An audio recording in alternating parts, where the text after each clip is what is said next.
Calixto Garmendia, 1954, Ciro Alegría, peruano. Déjame contarte, le pidió Remigio Garmendia a Selmo, levantando la cara. Todos estos días, anoche, esta mañana, aún en esta tarde, he recordado mucho. Hay momentos en que a uno se le agolpa la vida. Además, debes aprender. La vida, corta o larga, no es de uno solamente. Sus ojos diáfanos parecían fijos en el tiempo. La voz se le fraguaba hondo y tenía un rudo timbre de emoción. Blandíasen a ratos las manos encallecidas. Yo nací arriba, en un pueblito de los Andes. Mi padre era carpintero y me mandó a la escuela. Hasta segundo año de primaria era todo lo que había. Y eso que tuve suerte de nacer en el pueblo, porque los niños del campo se quedaban sin escuela. Fuera de su carpintería, mi padre tenía un terrenito al lado del pueblo, pasando la quebrada, y lo cultivaba con la ayuda de algunos indios, a los que pagaba en plata o con orbitas de carpintería, que el cabo de una lampa o un hacha, que una mesita, en fin. Desde un extremo del corredor de mi casa, veíamos amarillar el trigo, verdear el maíz, azulear las habas en nuestra pequeña tierra. Daba gusto, con la comida y la carpintería teníamos bastante, considerando nuestra pobreza. A causa de tener algo y también por su carácter, mi padre no agachaba la cabeza ante nadie. Su banco de carpintero estaba en el corredor de la casa, dando la calle. Pasaba el alcalde. «Buenos días, señor», decía mi padre, y se acabó. Pasaba el subprefecto. «Buenos días, señor», y asunto concluido. Pasaba el alférez de gendarmes. «Buenos días, alférez», y nada más. Pasaba el juez, y lo mismo. Así era mi padre con los mandones. Ellos hubieran querido que les tuviera miedo, o les pidiese o les debiera algo. Se acostumbran a todo eso los que mandan. Mi padre les disgustaba, y no acababa ahí la cosa. De repente venía gente del pueblo, ya sea indios, cholos o blancos pobres, de a 10, de 20, o también en poblada llegaban. «Don Calixto, encabécenos para hacer este reclamo». Mi padre se llamaba Calixto. Oía de lo que se trataba.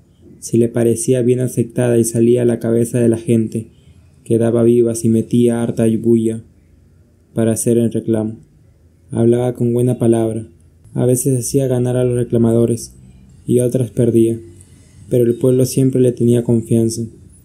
Abuso que se cometía, ahí estaba mi padre para reclamar al frente de los perjudicados.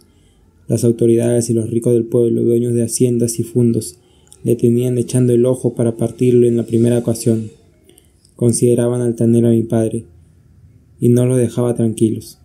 Él ni se daba cuenta y vivía como si nada le pudiera pasar. Había hecho un sillón grande, que ponía en el corredor.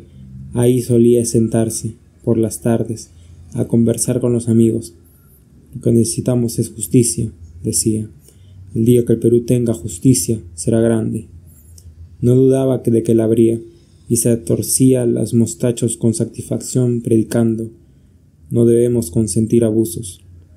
Sucedió que vino una epidemia de tifo, y el panteón del pueblo se llenó con los muertos del propio pueblo y los que traían del campo. Entonces las autoridades echaron mano de nuestro terrenito para panteón. Mi padre protestó diciendo que tomaran tierra de los ricos, cuyas haciendas llegaban hasta la propia salida del pueblo. Dieron de pretexto que el terreno de mi padre estaba ya cercado. Pusieron gendarmes y comenzó el entierro de muertos. Quedaron a darle una indemnización de 700 soles, que era algo en esos años. Pero qué autorización, qué requisitos, qué papeleo, que no hay plata en este momento. Se le estaban cobrando a mi padre, para ejemplo de reclamadores. Un día, después de discutir con el alcalde, mi viejo se puso a afilar una cuchilla, y para ir a lo seguro, también un formón. Mi madre algo le vería en la cara, y se le prendió del cogote y le lloró diciendo que nada sacaba con ir a la cárcel y dejarnos a nosotros más desamparados. Mi padre se contuvo como quebrándose. Yo era niño entonces, y me acuerdo de todo eso como si hubiera pasado esta tarde. Mi padre no era hombre que renunciara a su derecho. Comenzó a escribir cartas exponiendo la injusticia. Quería conseguir que al menos le pagaran. Un escribano le hacía las cartas y le cobraba 2 soles por cada una. Mi pobre escritura no valía para eso. El escribano ponía el final: «A ruego de Calixto Garmendia, que no sabe firmar, fulano. El caso fue que mi padre despachó 2 o 3 cartas, diputado por la provincia. Silencio. Otras al senador por el departamento. Silencio. Otra al mismo presidente de la República. Silencio. Por último, mandó cartas a los periódicos de Almagro y a los de Lima. Nada, señor. El postillón llegaba al pueblo una vez por semana, jalando una mula cargada con la valija del correo. Pasaba por la puerta de la casa y mi padre se iba detrás y esperaba en la oficina de despacho hasta que clasificaban la correspondencia. A veces yo también iba. ¿Carta para Calixto Garmendia?, preguntaba mi padre. El interventor, que era un viejito flaco y bonachón, tomaba las cartas que estaban en la casilla de la G, las iba viendo y al final decía: nada, amigo. Mi padre salía comentando que la próxima vez habría carta. Con los años afirmaba que al menos los periódicos responderían. Arismendi me ha dicho que por lo regular los periódicos creen que asuntos como esos carecen de interés general. Esto, en el caso de que los mismos no estén en favor del gobierno y sus autoridades y callen cuanto pueda perjudicarles. Mi padre tardó en desengañarse de reclamar lejos y estar yéndose por las alturas varios años.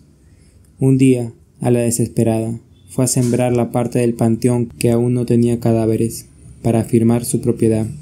Lo tomaron preso los gendarmes, mandados por el subprefecto en persona, y estuvo 2 días en la cárcel. Los trámites estaban ultimados y el terreno era de propiedad municipal legalmente.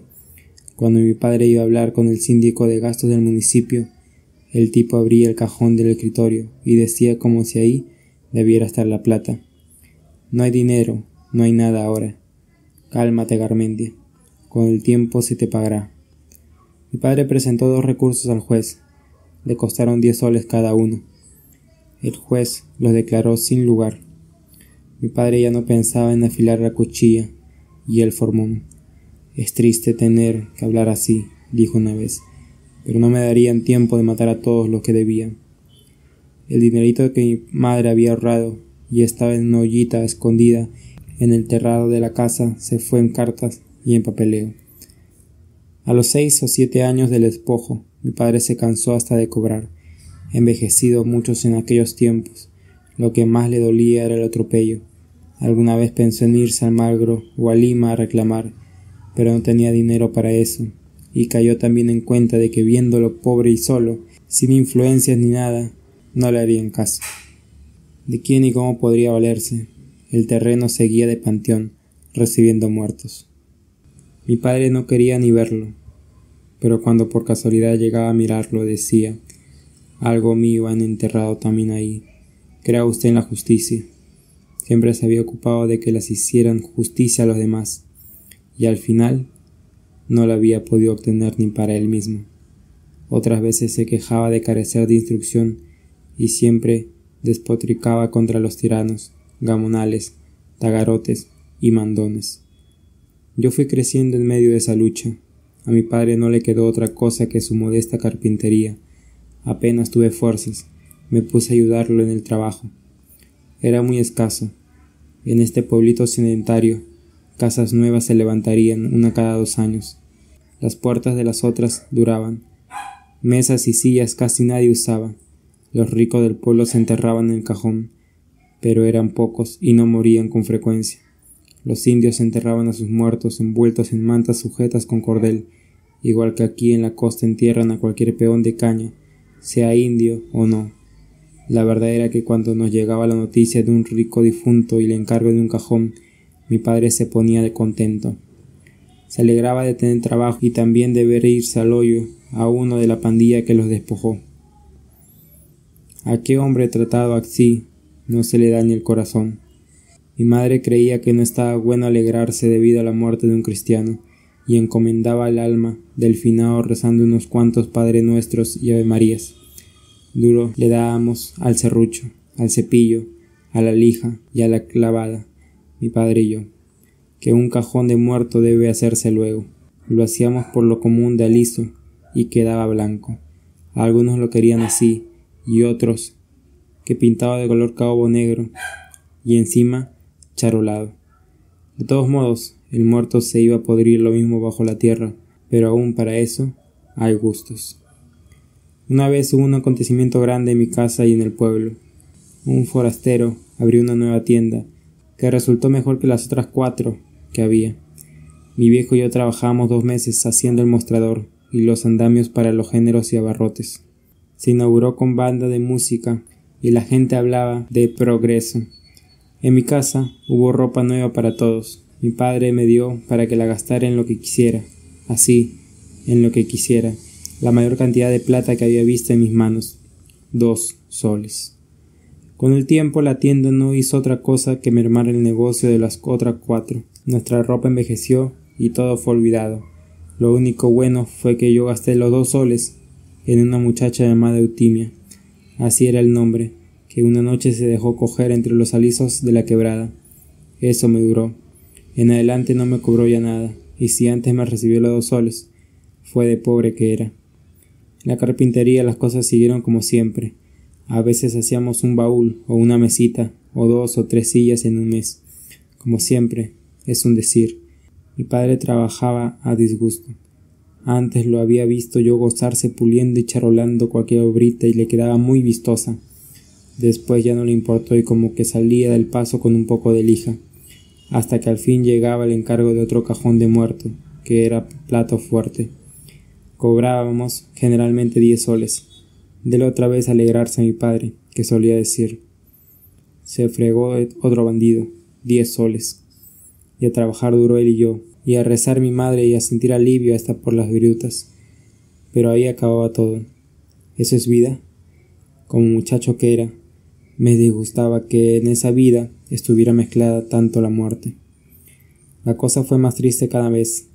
En las noches, a eso de las 3 o 4 de la madrugada, mi padre se echaba unas cuantas piedras bastante grandes a los bolsillos, se sacaba los zapatos para no hacer bulla, y caminaba medio agazapado hacia la casa del alcalde. Tiraba las piedras rápidamente a diferentes partes del techo, rompiendo las tejas. Luego volvía a la carrera, y ya dentro de la casa, a oscuras, pues no encendía luz para evitar sospechas, se reía. Su risa parecía a ratos el graznido de un animal, a ratos era tan humana, tan desastrosamente humana, que me daba más pena todavía. Se calmaba unos cuantos días con eso. Por otra parte, en la casa del alcalde solían vigilar, como había hecho incontables chanchadas. No sabían a quién echarle la culpa de las piedras. Cuando mi padre deducía que se habían cansado de vigilar, volvía a romper tejas. Llegó a ser un experto en la materia. Luego rompió tejas de la casa del juez, del subprefecto, del alférez de Germán-Metz, del síndico de gastos. Calculadamente rompió las de las casas de otros notables, para que si querían deducir, se confundieran. Los 8 gendarmes del pueblo salieron en ronda muchas noches, en grupos y solos, y nunca pudieron atrapar a mi padre. Se había vuelto un artista de la rotura de tejas.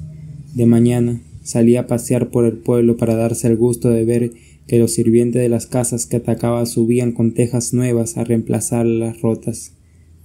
Si llovía, era mejor para mi padre. Entonces atacaba la casa de quien odiaba más, el alcalde, para que el agua lo dañara, o al caerles los molestara a él y a su familia. Llegó a decir que les metía el agua a los dormitorios, de lo bien que calculaba las pedradas.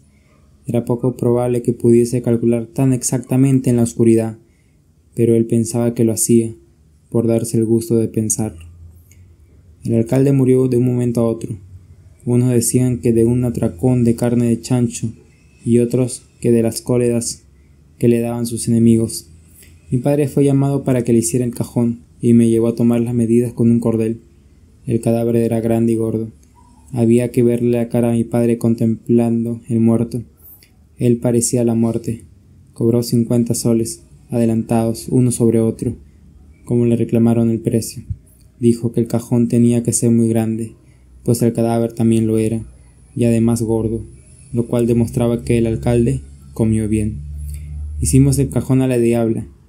A la hora del entierro, mi padre contemplaba desde el corredor cuando metían el cajón al hoyo, y decía: como la tierra que me quitaste, condenado, come come.